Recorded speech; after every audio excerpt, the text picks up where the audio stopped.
Ladies and gentlemen, welcome in to the Ticket Weeknights. I'm Carter Longe. I'm joined today by Mike Melby. He's going to be in for the Huskers postgame show coming up here soon, starting at about 7:30, depending on when the game ends. But until then, we'll probably talk some Super Bowl stuff. We'll talk what's going on in the game at this moment in time, and maybe talk a little bit of LeBron and all that good stuff. So if you want to chime in at any time during this next half hour, feel free to hit the Starter Heyman text line or the Honda of Lincoln hotline. 402-464-5685 is the number for both of those outlets. Once again, Starter Heyman text line, Honda of Lincoln hotline, 402-464-5685. Make sure you're also sure to check out all of our live video streams, Facebook, YouTube, Twitch, and Twitter. Search 93.7 The Ticket. Shouldn't have too much trouble finding it there. So, Mike, how's it going? Not bad. Even old guys like me can find it. Yeah, absolutely. So it's like I just like type it in and I'm like, holy crap, I can watch you guys all day. This is awesome. How are you, Carter? I'm fantastic. Really. Yeah. I'm doing good. Well. Yeah. Okay, good to hear. Yeah. So Husker Hoops is going on right now. Mm-hmm. They were down 24 in the first half. What do you do when a team opens up a 21 to whatever lead and they hit 7 of their first 11 threes? Like you're like, okay, we're done, but we might as well pack it in. This is where one of our coworkers, Jake Bachoven, threw out the analogy with Husker Hoops. Do you believe Fred Hoiberg is going to turn this around, that he's a good coach, that he's going to have success here, or do you hope that he's going to turn it around and have success here? And I have been on the believe side for a long time. I just do. I've seen enough this year with injuries and then after injuries, et cetera, to be where I'm good. I like this guy. I like what he does. I like the way he has accepted responsibility when things haven't gone well. He's had his players' backs against the officials. Let's face it, if Derek Walker is playing for anybody other than Nebraska, he has half as many fouls as he has. And although he's shooting 48% from the line, he has another 50 free throws. Mm-hmm. But I like the way Coach Hoiberg does things, and I believe he's going to be successful here. Where are you at? Yeah, so I was, past few years, I've been on the hope train, I guess, where it was, I was just hoping that he would turn around eventually, but hadn't shown me anything yet. Yep. After this year, though, the start to this year, I had committed to the believe train as well, because before the two, of course, key season-ending injuries that the Huskers had, I think this team was really pretty impressive. They were better than I thought they were going to be. In past years, I think they were worse than I thought they were going to be. This year was the one year where I was kind of just like, all right, another year for Nebraska. Let's see if we can, maybe push double-digit wins. They're already at 11 now, and I think they would have a chance to finish pretty close to 500 on the year had it not been for the injuries. And I think an NIT was definitely in play. Maybe even, depending on how the year went, bubble watch. And now, obviously, that's probably a little bit of a rear view mirror thing. But that, to begin the year, gave me enough belief that Hoiberg does turn around eventually. I completely agree. And the one thing that I throw out, and I've had people argue, 24 wins in three seasons, 80 years. Like, are you kidding me? No, he should have been fired. Mm-hmm. He was not. Now, he was not, because Bill Moose structured a contract that was very beneficial to Fred Hoiberg. Part of why he and how he got him here. I have no problem with that. Whatever. It's water under the bridge. I was thrilled with the hire. Yeah. But stop throwing the last 3 years in my face. I don't care. He wasn't fired. He was probably given a list on a bar napkin or a local establishment that doesn't serve alcohol napkin. Doesn't make a difference. But Trev and Fred sat down, kind of like what they did with Frost. Frost wanted it in writing and they released it, etc. There's really no such thing. But there was an agreement. Bottom line is, I think Trev wanted to see improvement. He wanted to see a team that the fans could get behind, they could be proud of. I've had people say, well, Trev told him how to change, that he had to change the culture. Really? Trev Alberts, the guy with a football background and et cetera, told the basketball coach how to do his job. Okay. Mm-hmm. Sure. Yeah. Maybe not. I give Fred credit for flipping his philosophy, finding the right guys. And bottom line is, 19 games into this season, with the single toughest schedule in America in college basketball in 2022, 2023, we were 10-9. Mm-hmm. A team that won 24 games the last 3 years. Yep. You tell me that's a bad coach. No, I'll argue. Yeah. No, yeah, you can't. And it's tough because, obviously Sports Talk Radio, people probably want to hear us argue, but I'm in the same boat as you are. I mean, I think they definitely proved enough that it's just the fact of the matter is that he was given another year to prove something, and I think he proved it. So you can't get mad that he had a bad first 3 years, and in the fourth year, the team showed improvement, and probably a lot of people would be very happy at this point, I think, still, if it wasn't for some big injuries. I think we are still in a pretty good position where even now, they haven't been awful. I mean, they just beat Penn State the other night. I mean, and also, I mean, as he puts up a 3 right there, shout out Casey Tominaga. I mean, heck of a season going right now, and especially this past couple games. I mean, ridiculous. Tominaga could shoot from the free throw line on the other end of the court, and I would think it's going in. Yeah. I'm just saying. Flip side, I want to go back because you're right. Sports Talk Radio, you got to argue. 2 games ago against Illinois, I didn't specifically name players, but guys quit in that game. I didn't say they quit on the season, but in that game, they quit. They just did. Or not Illinois, sorry. It was the game before that. I don't remember the opponent. But there were guys that just stopped hustling. They stopped trying to get to a loose ball. I don't care if you're down 18, you're down 20, you're down 24. I don't care. Take pride. Play. What do the coaches always tell you? What can you control? Your attitude and your effort. Guys' attitude was horrible, and their effort sucked at the end of a game that they were getting blown out. I get it. They're all human. It happens. I had fans that are listeners of this show that are like, Melby, nobody quit. Come on. And they're like yelling. And it's like, come on. I'm going to call it as I see it. I saw guys not doing what they should have been doing. And I was worried because I was on the fence then of believe and hope. Then I saw the Illinois game. Yeah, whatever, 16 points. But let's face it, the first 32 minutes of that game, that was a good basketball game. Yeah. With a team that is down 2 of their best players.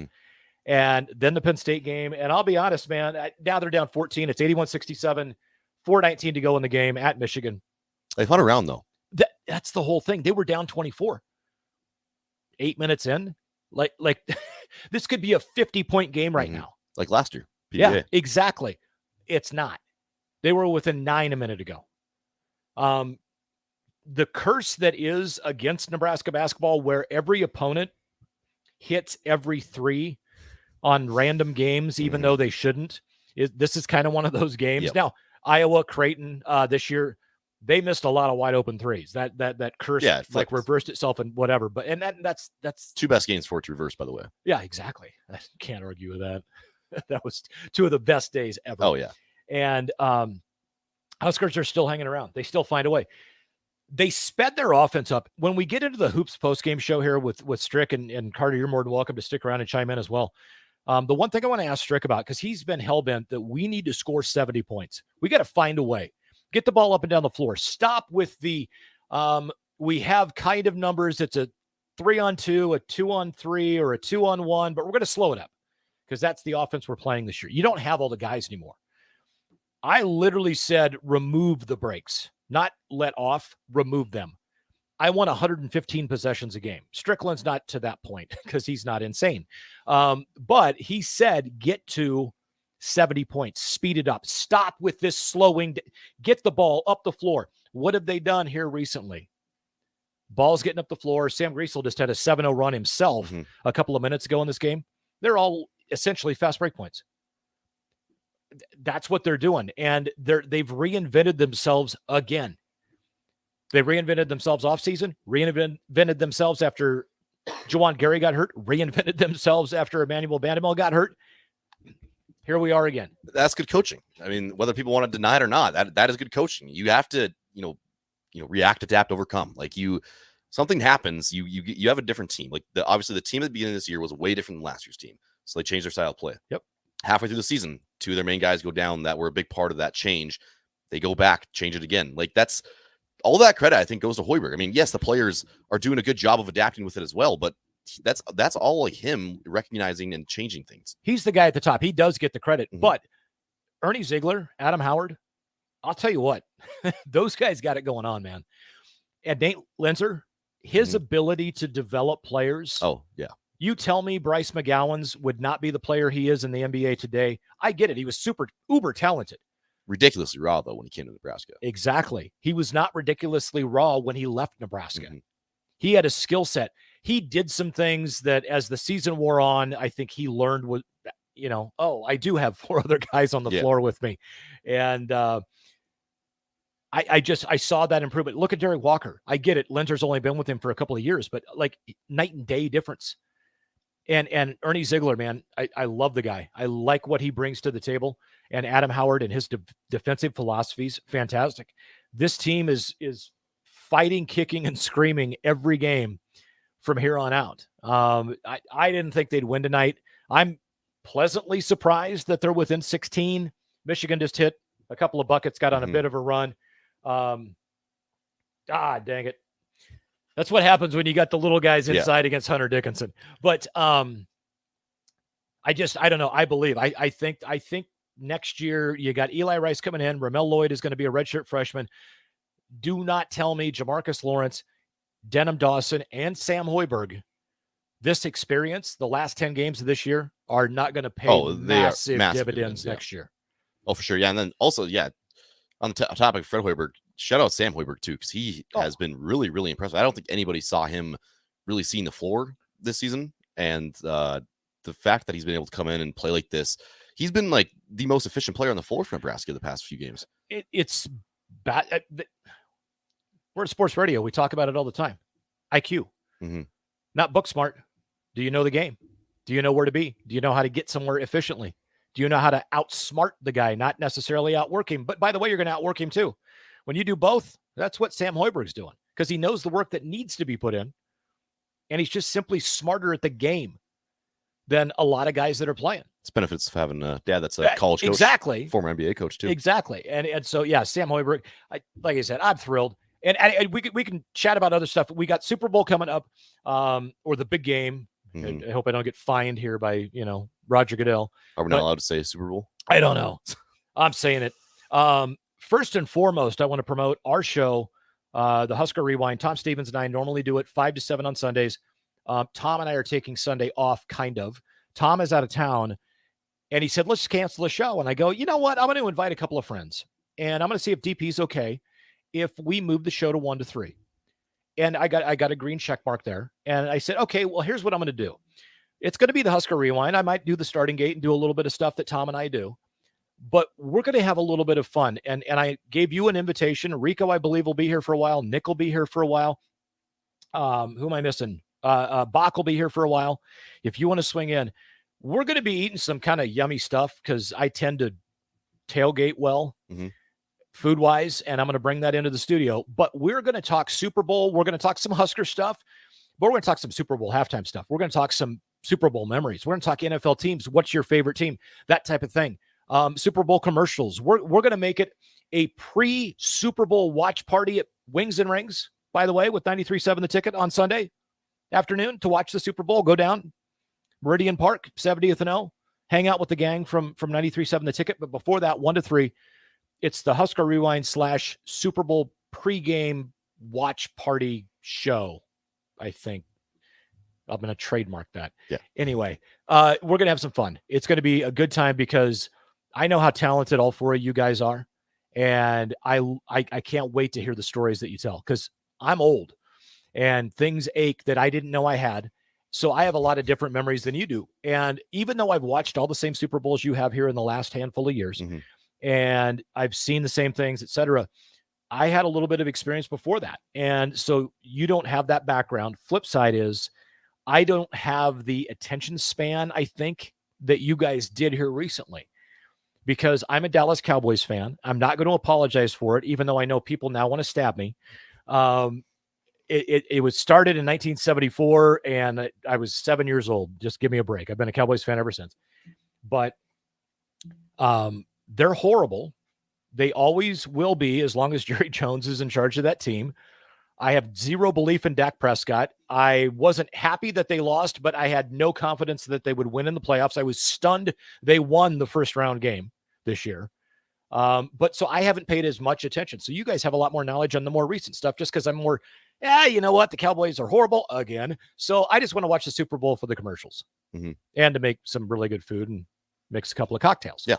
So I can't wait to hear the stories you guys tell about how you got involved with your teams, what your thoughts are on some halftime stuff, on some players too. I mean, that's the bottom line. I mean, we all have favorite players from Nebraska, but who is it that's not a Nebraska player that's in the NFL where all of a sudden, for whatever reason, he said something in the media, he did this, he did, and you're like, man, I like that guy. I want to hear those stories. We want our listeners to call in and text in and let us know their stories as well. So I think it's going to be a fun show on Sunday from 1 to 3. Absolutely. We'll see. We got Milkman on the text line says that he is with us, believes in Fred, and then he says, "So, do you think he's going to be back next year?" I would assume he is, right? Yes, I would assume. Yeah, but I always say I have more belief in Trev Alberts than I do in anybody else in that athletic department right now. I love Matt Rule. I love what he's doing. They haven't snapped the ball once when it's been meaningful. So proof's in the pudding, because we all thought about this time 5 years ago that Scott Frost was the second coming. Well, yeah, we were the national champs. Yeah, exactly. We literally were going to win 19 straight national titles because Scott Frost came back, and that didn't work out. But as far as Rule goes, absolutely love it. But at the end of the day, for the first time, and I've got some personal experience with Trev. I've met him a few times in the past, and I used to call some hockey, and I filled in up at UNO when he was the athletic director. Had a great conversation before a couple of games with him. He's one of the most genuine, down-to-earth, just super intelligent guys that I've ever met. And he thinks things through in a way that I don't know a lot of people do. So I believe if he makes a change at the end of the season, even though I'll be a little bummed because I believe Fred Hoiberg is a guy that can turn things around here, I'm going to believe in Trev that he's doing the right thing. I think, though, that Fred will be back. Yeah, and I think he should be. I think that he's earned it. I think he's earned at least, another year. I don't know how they want to do it. If they, I don't even know what his contract lines up with right now. Like, I think it's an $11 million buyout if they got rid of him. Okay, so yeah, I don't know how they want to go about it if they do the same thing. Like you had a good year, then you had some injuries. We'll give you some slack, but next year, prove it again. Or if they want to give him, a couple more years, we'll see. But I don't know. I think no matter what, though, I think he should be back for at least one more. I don't know. I agree. Yeah. And let him. Bottom line is, hey, you know what? You go 10-21 or 10-24 or whatever next year. Sorry, you're done. Yeah, no, absolutely. I don't care about injuries. That's too much, too many. I'm done. But flip side is, and that's the whole thing. Fans want to talk about, well, what does he need to do to keep his job? Have the team play well and win. Do they need to win 16? Do they need to win 20? Do they need to get to the NIT? Do they need to get to the tournament? I don't know. Let's see what the season plays out. Because I'll tell you right now, I firmly believe they would have not been a bubble team. They would have been a 7 or 8 seed in the tournament this year if Emmanuel Bandamel and Juwan Gary stayed healthy. That's what I felt about this team, because the stretch coming up, starting at home against Wisconsin, I made the prediction long before the 2 injuries. The next 6 games were wins for Nebraska. They were going to get on a roll, and they were going to go into the postseason with a little bit of momentum. I truly believe that. And I also think that 4 of the next 5 after this game, because they're at home especially, I think they're winnable. I thought today was probably not, and the way it started out, obviously it wasn't. Yeah. But I'll tell you right now, I'm liking what I'm seeing. No, yeah, again, we've said it a bunch of times, but we're in agreement. So, not too much to argue on. Let's shift to this. Last night, Lakers Thunder, TNT. So LeBron goes into the game 36 points away from breaking the record, ends up scoring 38. He's now the NBA's all-time leading scorer. Could be a kind of a fun conversation here. Obviously, we get a little bit of an age gap here. What does LeBron becoming the all-time leading scorer? Well, first of all, tell me, what are your thoughts on the whole GOAT conversation? And then also, does him breaking the scoring record move the needle one way or the other, depending on where you're at? It really doesn't from the scoring record standpoint. I love what he said a week or so ago. Somebody asked him about the pressure, and he goes, "What pressure? I'm going to break it." Like, it's like, I'm not trying to be rude or anything, but I'm going to break the record. I'm playing for a few more years. I need 100 points. It's going to happen. What pressure is there? No. That actually made me respect him a little bit more, because it was kind of a dumb question. I mean, I get it. The moment you could see that it weighed on him from an emotional standpoint. The GOAT conversation, to me, I heard DP ask Jay Foreman this earlier today. How many people would you put in the GOAT conversation? I believe DP said 7. Jay Foreman he goes, maybe 10. And he goes, yeah, a little high, but whatever. And they started throwing some names out.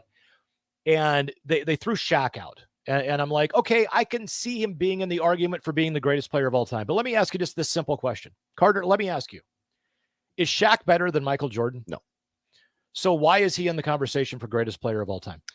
I don't know. And like, I don't want to be disrespectful to any of the all-time greats. There's lots of guys who, yes, they are top 10 players of all time. Hell, they might be top 5 all time. But to me, there's just 2 guys that you can even make an argument for. I mean, maybe Kareem is in there a little bit as well. I mean, I'm also in the boat too, where I think that if Magic has a long career, I think we talk about him more than people do.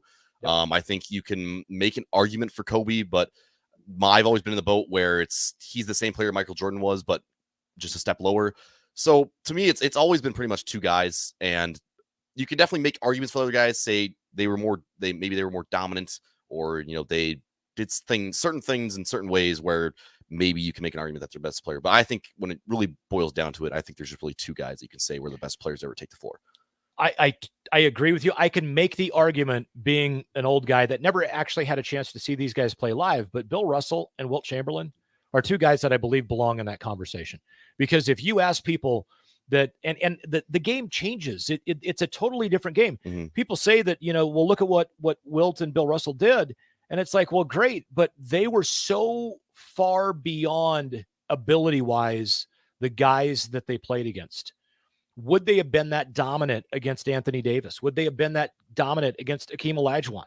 Would they have been that dominant against the physical force that was Shaquille O'Neal? I don't think so. But maybe they would have, because their skill and their ability was insane. So those guys, to me, belong in that conversation. Are they better than Jordan? Well, that's where that time frame and the era comes in. There's arguments on both sides. Are they better than LeBron? Again, time frame and era. But at the end of the day, you may have nailed it. Ask the question, is player X better than Michael Jordan or better than LeBron James? If the answer is no, he's out of the equation. Mm-hmm. Yeah. If you tell me, Wilt Chamberlain, that you truly believe he's better than Michael Jordan, then we can have a conversation. Yeah. And you have a good point there too, with the whole, discretionary thing. Cause you do hear like the stories, like people talked about some of just the absolutely like ridiculous athletic feats of like Wilt and stuff like that. And it's like, well, if he was really, jumping up and like touching the top of the backboard, stuff like that, I don't think it matters who he was playing. I'm sure he probably would have been pretty dominant, but the Nebraska-Michigan game just ended. Michigan won the game 93-72. So fun little half hour there, talking some Husker basketball, talking some GOAT talk. But I think we'll throw it to break here really quick. When we come back, we'll get ready for the Husker Hoops post-game show. Melby will still be here. I will still be here. I believe Strick will be here as well. So stick around. 93.7 The Ticket, ticketfm.com. We'll be right back. Rosie Sports Bar and Grill, open for lunch and dinner at 10th and P or at 1501 Center Park Road. Too many people believe that chronic pain, allergies, or illness are permanent and something you're stuck with. Novotny Nutrition and Wellness has been proving that narrative wrong for 29 years and changing lives for the better in the process. Their team is trained in the newest, most advanced pain-relieving techniques and ways to deal with toxins, allergies, pollution, and emotion that make you ill. Call today for a free consultation at 531-254-5695 or go to novotnynutritionandwellness.com. Novotny Nutrition and Wellness, located at 7th and Superior. Hey, it's Nicklin Hames from Nebraska Volleyball. I hate wasting time in practice, and I want to help you stop wasting your time when you're looking for an electrician. High Electric has been serving the area for over 30 years for both residential and commercial properties. They are experts in everything like remodeling, new additions, hot tub installation, and more. And they take jobs from Beatrice to Omaha and all towns, big or small, in between. Call them today at 402-466-6606 or learn more at high-electric.com. Landmark Implement, your local John Deere dealership, is hosting their annual planter clinic at the Adams County Fairgrounds in Hastings, Nebraska, February 22nd and 23rd. Landmark's planter clinic offers expansive equipment training and important information on new and updated technology for this planting season. Get a refresher before heading to the field on in-cab monitors, maintenance points, and options to increase your operations profits. Join us February 22nd and 23rd in Hastings. Learn more at RSVP at landmarkimp.com/events. Life-changing research doesn't just take place in outer space. It's also happening right here in Nebraska, and you could play a key role. Solarion, one of the world's leading clinical research organizations, needs healthy adults who are 19 years old and older for a research opportunity. If you qualify, you could earn up to $500 a day for time and travel. Overnight stays may be required. To learn more, call Solarion at 866-213-2965 or visit helpresearch.com/500.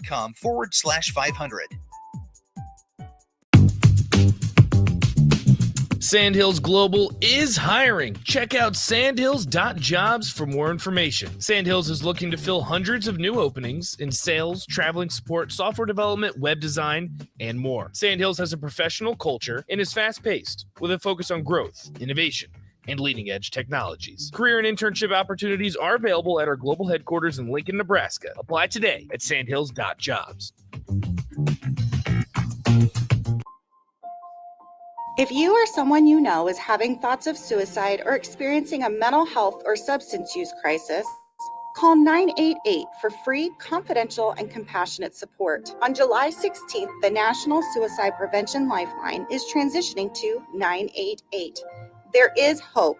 For 24/7 support, call, text, or chat 988. Sponsored by Nebraska DHHS, aired with the Nebraska Broadcasters Association and this station. The Empire brand is growing with ESC Fabrication and Sandblasting. ESC is your place for custom handrails, industrial and commercial painting, and more. ESC provides custom welding for aluminum and stainless steel and media blasting of all sorts. ESC has great attention to detail. They stick to deadlines and keep within your budget. If you can dream it, they can make it. Contact ESC Fabrication and Sandblasting in Waverly today at 531-207-9329. Flowers and chocolates are great for Valentine's Day, but you know what really earns you bonus points? A massage. No, not from you, but from the professionals at The Body Shop. Now is the time to purchase a gift certificate for your significant other to make sure you're the big winner this Valentine's Day. Go to thebodyshoplincoln.com and select from their variety of specific massages. Once you've purchased, you can either print out the certificate or email it to the lucky recipient. Do Valentine's Day right this year with a massage from The Body Shop at 48th and A. Stop asking your friends if they're hosting a party this Sunday and come for the real party instead. Join 93.7 The Ticket for the big game at Wings and Rings at 68th and O this Sunday and walk away with great prizes just for showing up. Why worry about making a great spread of food for the game at your house when you can enjoy all the great wings and more at Wings and Rings? Big game party with 93.7 The Ticket at Wings and Rings this Sunday at 68th and O. 93.7 The Ticket, Fox, KFXL weather. Brought to you by Bryant Air Conditioning, Heating, Electrical, and Plumbing. Sunny skies, mild temps once again for our Wednesday with a high of around 52 this afternoon. Southwest winds at around 10. Increasing cloud cover tonight with a low of 31. A high of only 40 tomorrow. A chance of a rain-snow mix in the afternoon. And northwest winds eventually gusting over 35. I'm meteorologist Tim Wright for 93.7 The Ticket and theticketfm.com. Welcome into the Ticket's basketball postgame show. Featuring Derek Pearson and former Husker and 9-year NBA vet, Eric Strickland. Strickland for three! He's going to go out of here as the Big 8 tournament champion. On 93.7 The Ticket and theticketfm.com.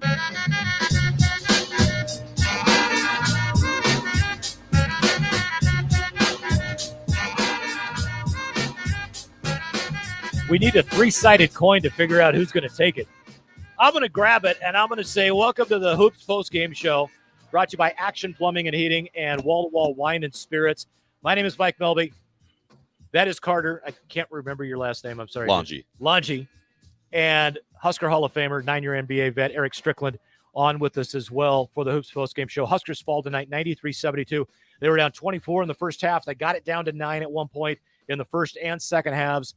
Valiant effort, but, man, the firepower for Michigan was on display. Michigan winds up in the game. I know Jet Howard was 6 of 14. They wind up 14 of 26 from three, 54%, or just a hair under 54%. That's insane, and there's not a lot you can do other than maybe run the guys off the three-point line a little bit more. But, man, Eric Strickland, your thoughts on tonight's game? Yeah, I mean, great point, Mike. One of the things is that you just ran up against a buzzsaw tonight. It's going to happen. It's going to be nice like that. What I'm impressed with is this is a game of runs. Nebraska pushed and made runs at it. They just wasn't able to overcome it because of the fact that Michigan shot the ball so well. But let's be real about it. Michigan understands the position that they're in. Juwan Howard's not, a dumb man. He's a very smart man. He knows that they're 13-10 in their overall record. They've had some tough losses, some big losses, bad losses. And so he couldn't afford, if he wants to get his team into the big dance, he couldn't afford one of these. Right now, you're in the top. You're tied in a logjam in the top half of the Big Ten Conference standings. You're 6-1 now at home, 5-1 coming into this game. You just couldn't allow a letdown. And so he really had his team prepared. His team was prepared. Even though they shut Hunter Dickinson down in the first half, he was very efficient in what he did. But when you look at the stats, Mike, there's nothing crazy that would show that the score was the way that it is. It's just the fact that they shot the ball so well from three. Well, that's it. And I just said this to Carter a minute ago. You held Hunter Dickinson to 16-10, and you turned him over a couple of times. He did have a couple of assists, but that's not a bad effort against a guy of that caliber. I mean, is he a lottery pick? Are you asking? Yeah, I mean, is he a guy? I think he is, and the reason I say that is because he can stretch the floor. You saw that he was able to knock down a three, and he's very capable of doing that. Good body, good size, good rim protector. Can run the floor a little bit, not crazy. He's not a gazelle type as far as getting in transition and running the floor, but he's capable. But yeah, he could be a lottery pick, no question. It depends on what the team has and what they would need. Well, and so that's my point. I mean, you took a guy who's probably going to be a lottery pick or borderline lottery pick, and you held him to 16-10. You gave your team a chance, but bottom line, when your opponent shoots 54% from three, there's not a lot you can do. Huskers do go 7 of 20 from three. Casey is Casey. I almost enjoy his game around the hoop more than I do the bombs from three. He goes 4 of 8 from 3-point range tonight. He winds up ultimately 6 of 8 from 2-point range. And some of those 6 that he made, their playground, elementary school, like no one tries those with that amount of English on the ball, yet he does it like it's second nature and makes them. Is that just simply that him being the size that he is going against the guys that he is, especially in that 3-on-3, the Olympics, and what he did there that taught him how to do it? But have you ever seen somebody that has that ability to finish around the rim that is as small as he is? I mean, see, this is nothing new to me. I saw this when he was playing JUCO down in Texas. I've got to referee him and watch him. So, when I knew we landed him, I knew it was just a matter of him getting confidence. This situation has allowed him to even thrive even more because this is the type of stuff that he has to do. It had to be somebody. It had to be either Greasel or him, right? The thing that, I don't really like about Casey sometimes is he defers. He's the only one that has that kind of trick bag. He's the only one that has the ability to create space and shots. He cuts the way he did. The thing that makes me happy a little bit about tonight is you saw Wilcher trying to understand how to do it. They're playing you the same way that they're playing Keisei Tamanaga, CJ. So figure out a way to do that same type of thing without the ball. Those guys cut well, but you also see Sam Hoiberg do a lot of the same things. Sam is very good at working off a screen. I could tell he learned that from his dad because that's how his dad was. His dad was really good at setting up screens, working off of it, finding himself and creating space. It wasn't that Fred was the most fleet of foot, very strong, good body, was able to put his body on you and create space. You can tell Sam is learning from that. Jamarcus struggled a little bit tonight. You definitely want to see Sam probably get above 10 shots in the game, especially in 34 minutes. He had great counters tonight that he didn't take advantage of. See, the scouting report on Sam now is don't let him get to the middle. Sam wants to get to this right hand for either a jump hook or a finish. but they were closing it off, and he was getting them to the middle. He had baseline spin counters to the rim and just wouldn't take it. So that's something he's got to elevate in his game.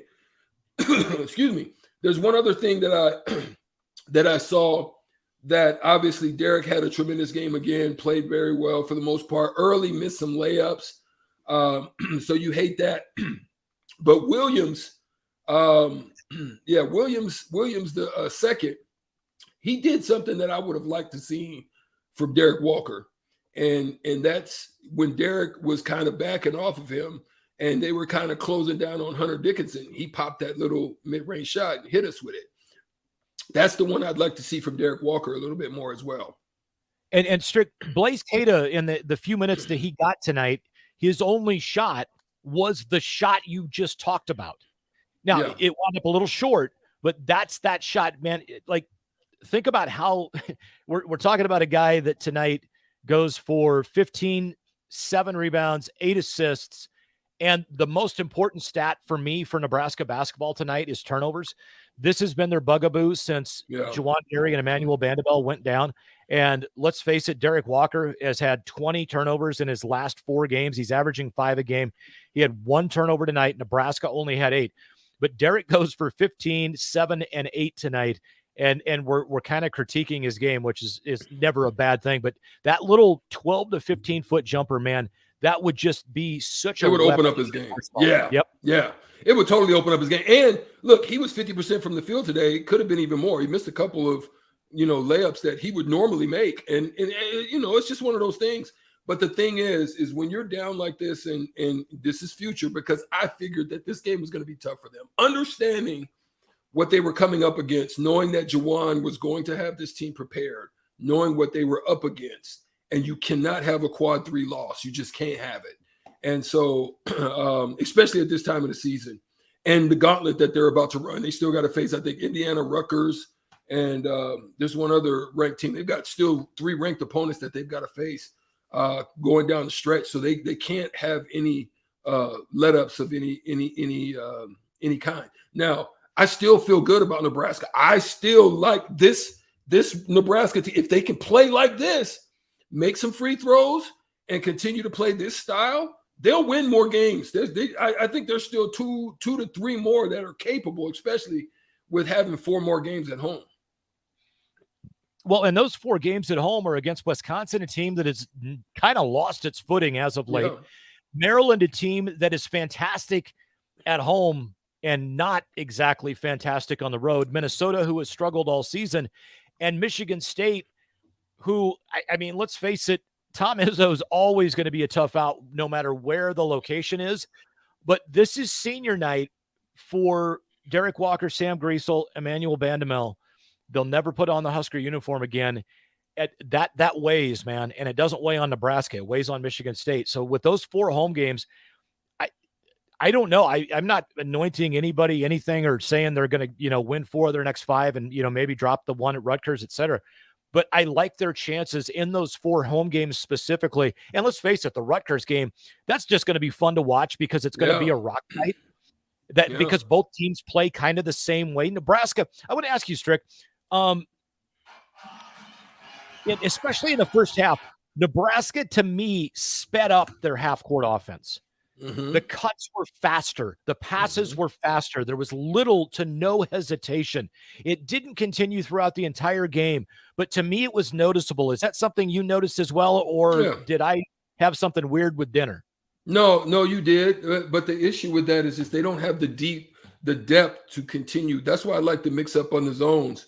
They don't have the depth to continue to do that style. You need a deeper bench. You need to go at least 8 deep to be able to play that style consistently, especially with the kind of defense that you play. So had a couple of good stops, a couple unfortunate rebounds. This is when you're at that 9 period.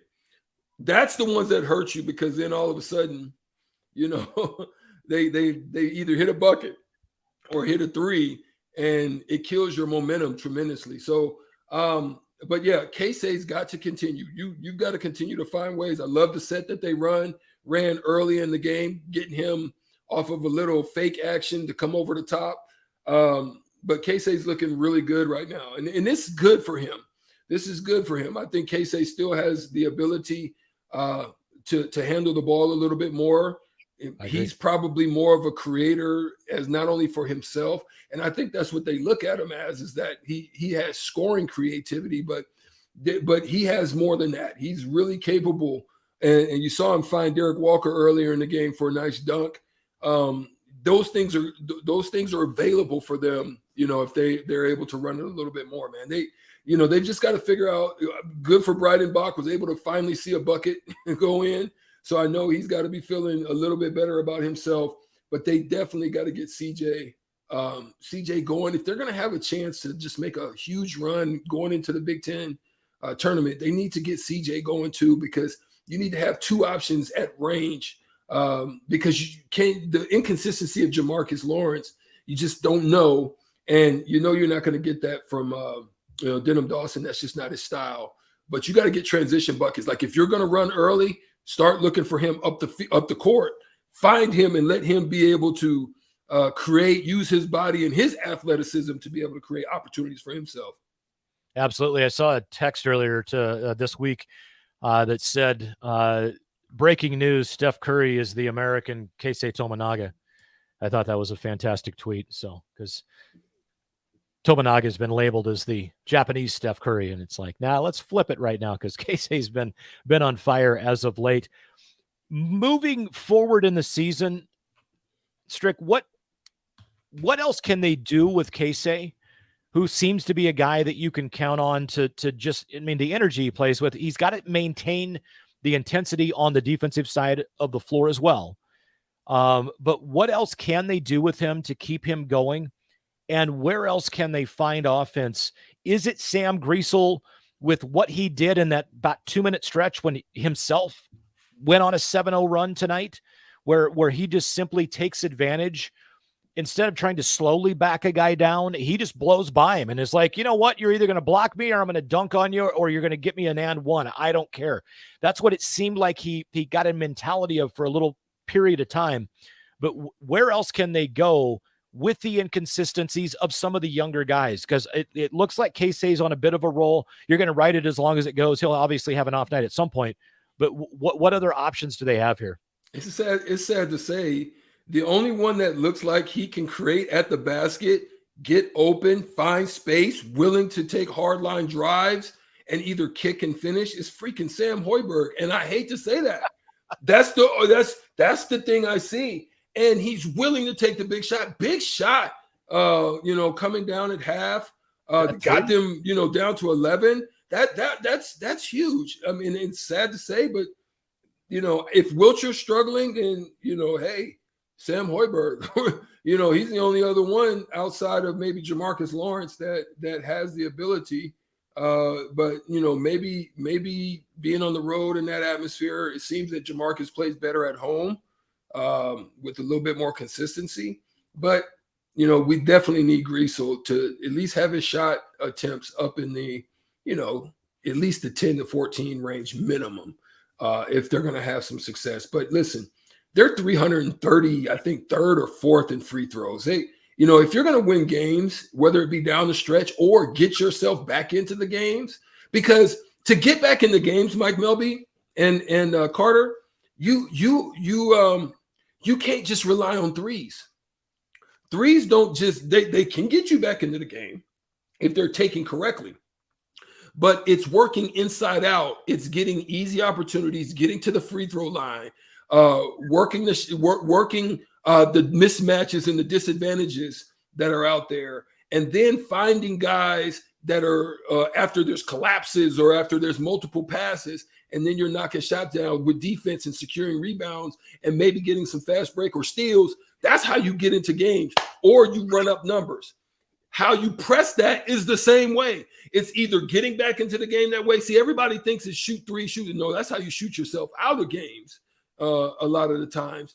But that's how you press leads or you get back into leads. And the games that you have to play when you're down significantly, you have to say, we've got to cut it to this by this.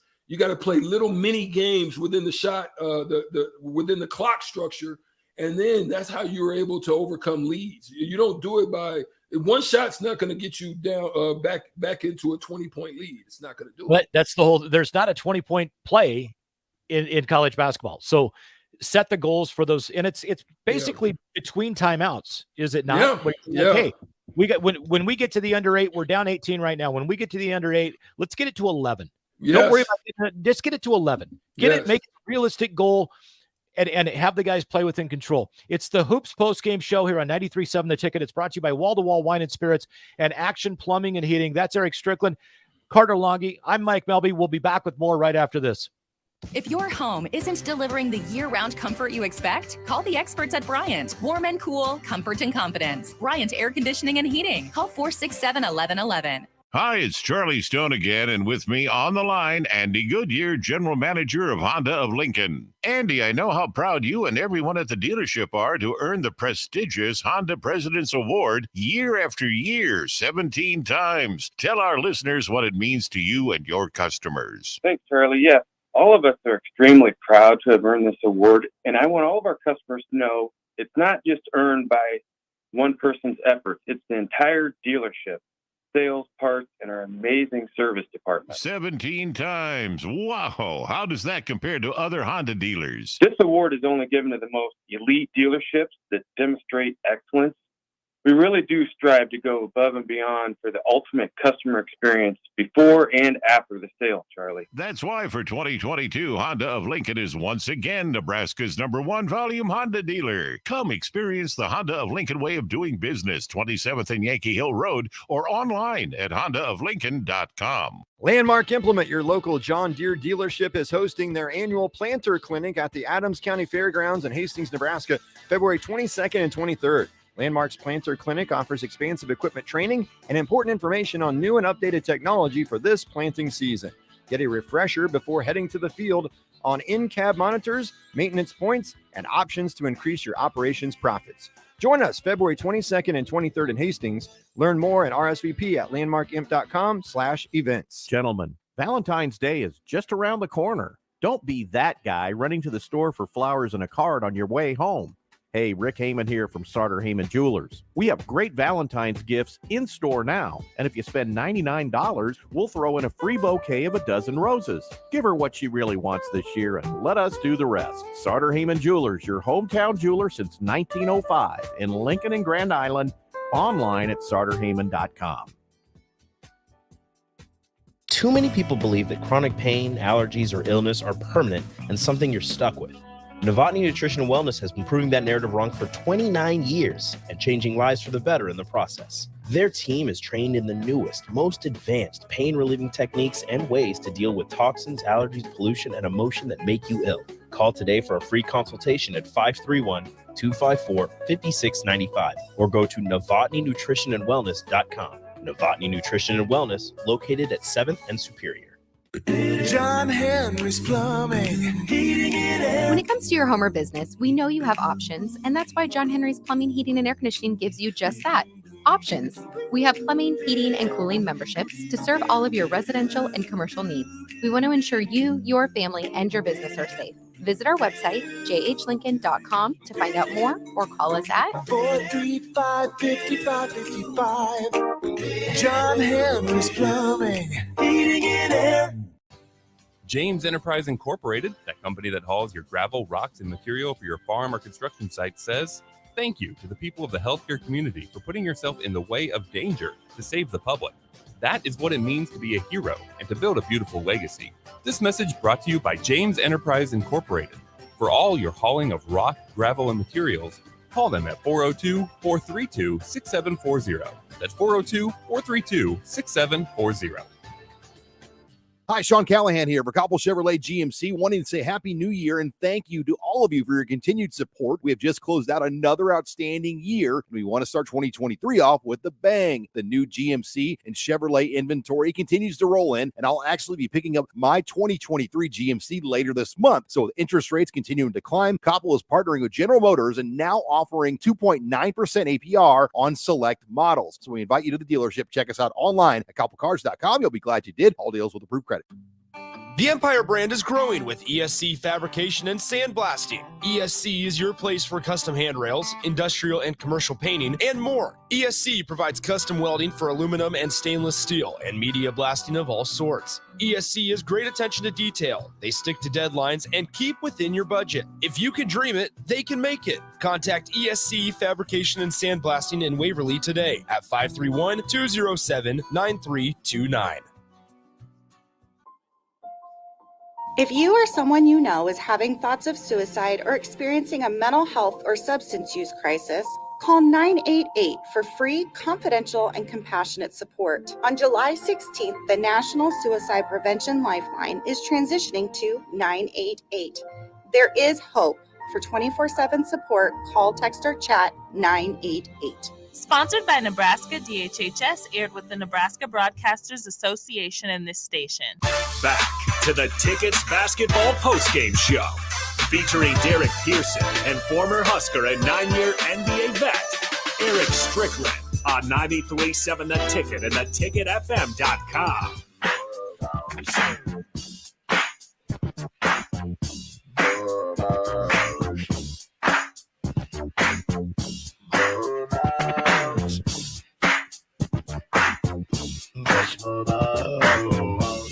Welcome back to the Hoops Postgame Show. I'm Mike Melby. Carter Longi right there. Eric Strickland on the StreamYard. Yeah, there you go. Starter Heyman video stream. It is the Hoops Postgame Show, brought to you by Wall to Wall Wine and Spirits, Action Plumbing and Heating as well. And Huskers fall tonight, 93-72 to the Michigan Wolverines. Wolverines shoot 54% from three. And there's not a whole lot you can do when something like that goes on. They wind up 14-26 from behind the arc. Keisei Tominaga leads the Huskers tonight, 4 of 8 from three, 10 of 16 from the field, 24 points, 2 assists, 2 rebounds, and just all-around fun guy to watch play basketball. Derek Walker, 20 turnovers in his last 4 games. Tonight, only 1. He goes for 15, 7, and 8. So a big bounce-back performance from a guy who, let's face it, he's only got 7 or 8 games left in his career in college basketball. He could have packed it in and checked it in. Obvious he is not. He's still out there fighting. Real quick, Melby, I sometimes I think it's not frustration, but I at times wish I could have some time individually with some of the players. Because I see some things with Derek Walker that I could help, and it's not a lot. It's not that he has a bad stroke. It's not ugly. It don't look like Charles Barkley's golf swing. It's not ugly. It's just small little tweaks that if I could really have some time with him, I could have him shooting way better free throws because I see what it is. You know what I mean? Right now, he's 2 motion setting. So he's not. So basically what he's doing, Melby and Carter, is he's setting the ball and then releasing. He's not one motion. So what's happening is he sets, he goes up, and then his eye level changes, his release. So he doesn't have a consistency from here. It's nothing moving all the same. It's move, then release. So it's a 2 motion thing that's going on with him. That's what's causing him to have inconsistency with his free throws. Well, and if I'm going to listen to anybody about how to shoot a free throw, I'm going to listen to a guy who shot 82.6% from the free throw line in the NBA for 9 years. And speaking of then that fluid motion, flip it over to the guy that shoots 90%, Keisei Tominaga. Yeah. And it's the same exact routine. And that's the one thing a lot of guys do. They change their routine. It's 3 dribbles. It's 2 dribbles. It's a dribble, a spin the ball, and then 3 dribbles or whatever it is. And Keisei's got 4 dribbles, and then he pushes it out. Pushes it out and then he shoots. And then after he dribbles that last time, there's a stop and it's just a fluid motion. Yeah. And it's to your point of how he's shooting those free throws. It's the same thing with Griesel. I see some things with Griesel as far as not necessarily free throw shooting, but it's similar to what he does with his jumper. So Griesel on his jumper, he holds it And so he's actually shooting on the way down instead of on the way up. So he gets it up there, he jumps and he holds it just, one segment too long, and he starts to come down, and then he releases it. And it looks good, it looks pure, but it's just little tweaks that if you can get him going on the way up and see what happens is it plays in our mind that we think if we do that on the way up, we're going to overshoot because it's too much strength to it. But in actuality, that's just the mind trickery to us. And so there's just little things that, if I had some time with him, I could work it out.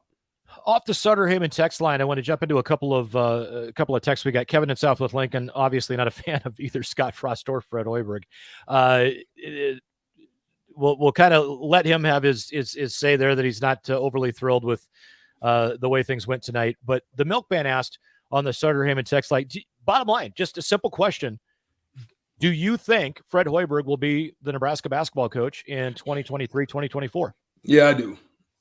And I've said this before.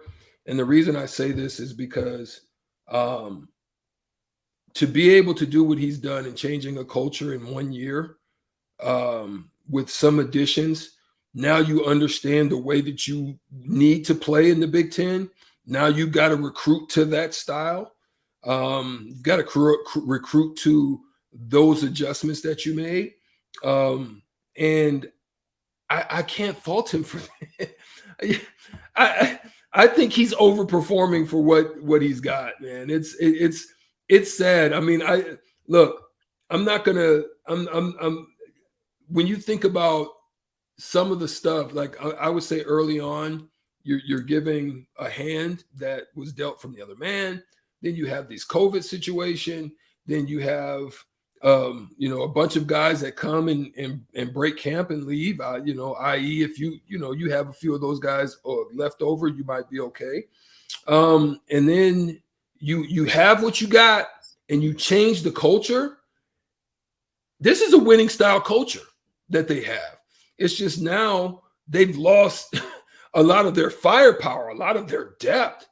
And so, I would at least like to see him one more year, hopefully at full strength.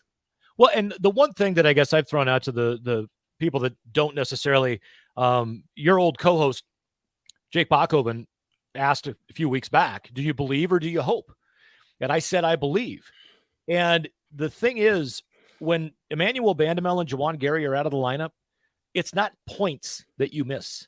Mm-hmm. It's not rebounds that you miss. It's the heart. It's the energy. It's the leadership on the floor. Yeah. And you cannot replicate that. Yeah. Denham Dawson has had a couple of games where, Stricky, I've been in here on a postgame show and I'm like, I'm going to read you a stat line. You tell me whose stat line it is. You're like, it's Juwan Gary. And I'm like, no, that was Denham Dawson tonight. He's doing what he can, but the young man is a freshman. He's 19 years old. Yeah. Like he's not 24. Yeah. And there's such a difference, and there's 100 games of experience difference between the two. You can't replace that. And like you said, to reinvent, to me, Coach Hoiberg has reinvented 3 different times since last year ended, and all 3 times have been successful. Yeah. So I'm right on board with you, and I know Carter was. We had a little bit of a discussion before the game got over, as we were kind of running a little bit of a segue between the mentoring hour and getting into the hoops post game. Stricky, I want to ask you a little bit. The conversation could probably go until the second Tuesday of next week. So like never ending on who's the greatest player of all time in the NBA. But I don't want to touch on that. I want to touch on, you played against Michael Jordan for your entire career. And then you played against LeBron for 3 years. They're both spectacular athletes. They both bring something to the table that nobody else does. But what were your thoughts and feelings watching LeBron, being a guy that played in the league that they're talking about, the highest level of basketball on the planet in the history of mankind? And he owns a record that there is probably less than 1% of people, even 10 years ago, that thought the record could ever be broken.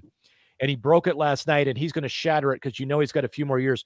What were your thoughts, emotions last night watching LeBron take over the all-time scoring leader in the NBA? Listen, you're absolutely right. It's something. It's awe-inspiring to look at it. But that just goes to show you that all records are capable of being broken. Like even when you look at Usain Bolt, who is one of the fastest ever, I think he can be touched. I remembered back in the day as a young man watching Michael Johnson do what he did, and I thought that was like, it was mind blowing what I thought he did out of the 200, and it's been touched.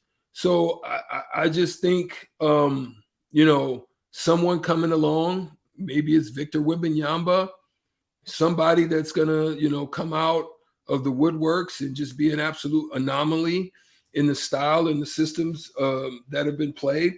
But then I look at LeBron and I say, I look at MJ and say, if MJ doesn't retire and waste 2 years of his prime years, if he was able to come out of high school in a similar manner, what would that look like? Speculation.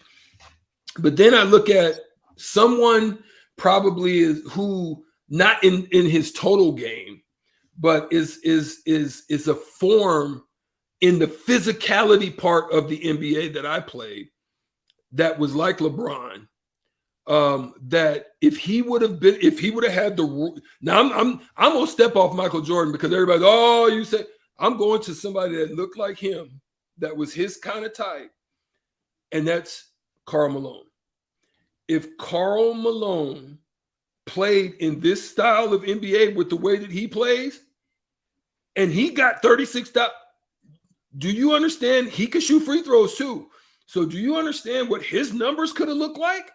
Those are the things that blow me away. So when I look at LeBron, I look at the benefit of the rules changes that have benefited him tremendously, but he's adapted. But then I also look at the totality of his style of play as an all-around type of player. He's that guy. He's one of the best to do it, no question. The one thing, and the argument I will understand and agree with about any argument on probably 5 guys. But the one that it always comes down to me, between just specifically LeBron and Michael, because they seem to be the two that are in the top 3 at least of everybody. Michael Jordan won 6 NBA titles with a supporting cast that anybody would have absolutely loved to play for. And granted, LeBron James won 2 of them at Miami with a supporting cast anybody would have loved to play with. Flip side, he went to 3 straight NBA finals with the Cleveland Cavaliers, being literally the only player that realistically was going to be a starter in the NBA, and won an NBA title one of those 3 years. I don't know that Michael Jordan could have done that without the supporting cast that he had.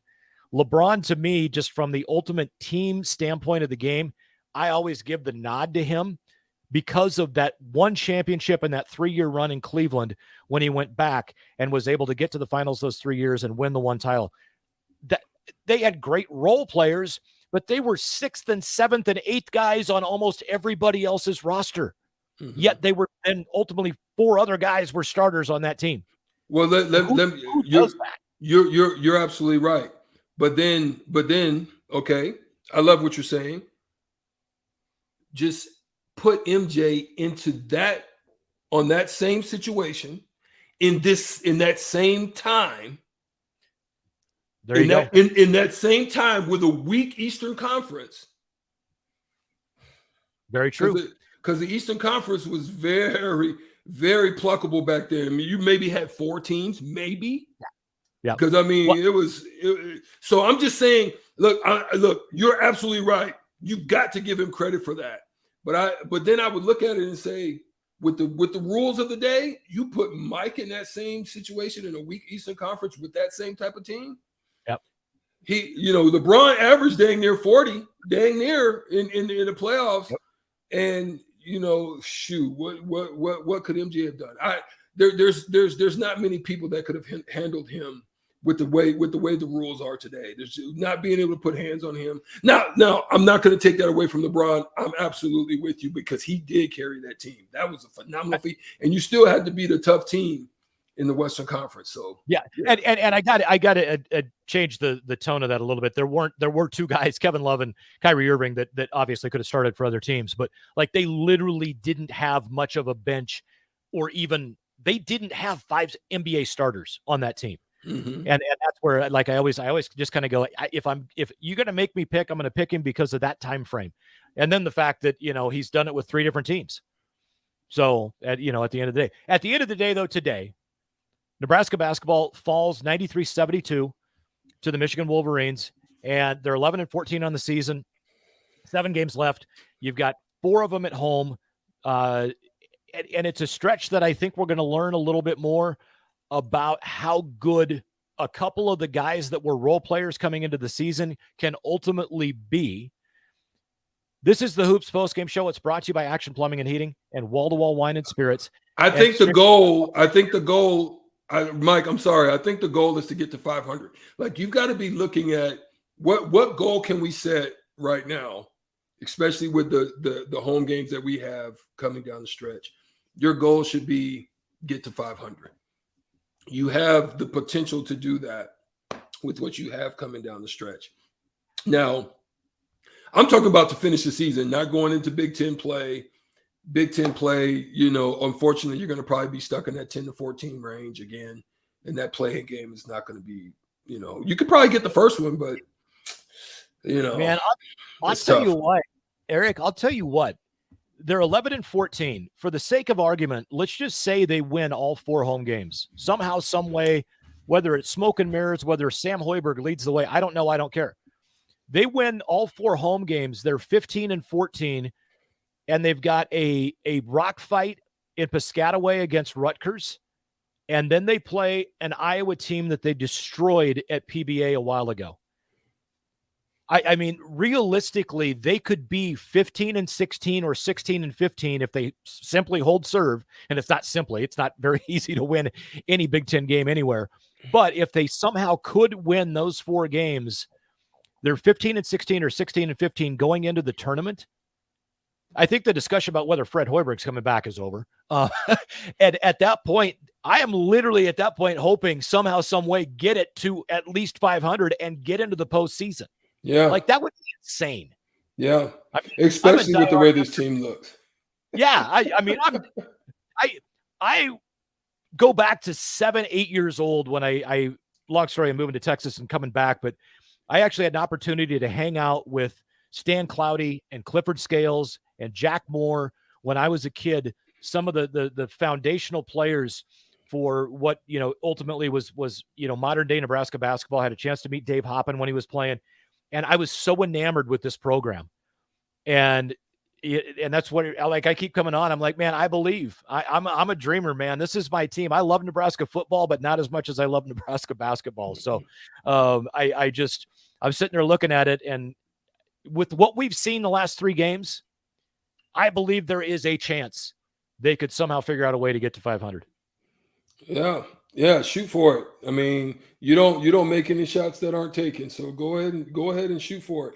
I mean, it's very to me, it's very similar to the thoughts that people and the things that people were saying about us when we went on that long losing streak and then we lost in the Big 8 tournament, but we had enough to get into the NIT. And it's pretty much the same thing that people were saying about us. And we just looked at each other and was like, yo, we here now. Why not? Why not? And we had to go on the road, I think, twice and then go out to, there. And once you get there, then you just never know. Just get there. You got to get there. So just shoot for it. Just shoot for it. Don't care. Just keep it internal and don't care what people think. And you just never know. Know. That was one of my favorite memories of Nebraska basketball, because I got to know Chester Searles pretty well and Bernard Garner, and I knew you a little bit and hung out around practice and Mikey Moore and those guys. And that season, I was one of the few that were on the outside of the program that was hellbent you guys were going to still do something with that season. And I know someday, Eric, we'll tell the entire story, but an old coworker of mine, Tim Sheridan, had to drink tea out of your sock because of a bet I made, because he did not believe in you guys and I did. So at any rate, I think we'll go ahead and put a bow on it, Eric, unless you want to touch on anything else. Huge game for the Huskers coming up against Wisconsin. That game is this Saturday, 3 p.m. at PBA. Your thoughts on that, and then we'll put a bow on this. Oh yeah, man. I'm just hoping that they can get it done. I know that Wisconsin's struggling. When you got a flailing fish in the net, you gotta reel that baby in. So yeah, I think they got to do what they got to do at home. All righty, Stricky, thanks for joining us. Carter, fantastic job driving the bus. Big thanks to Action Plumbing and Heating and Wall-to-Wall Wine and Spirits for sponsoring the Hoops postgame show here on 93.7 The Ticket. My name is Mike Melby. Huskers back in action on Saturday at 3 o'clock at PBA. We'll talk to you later.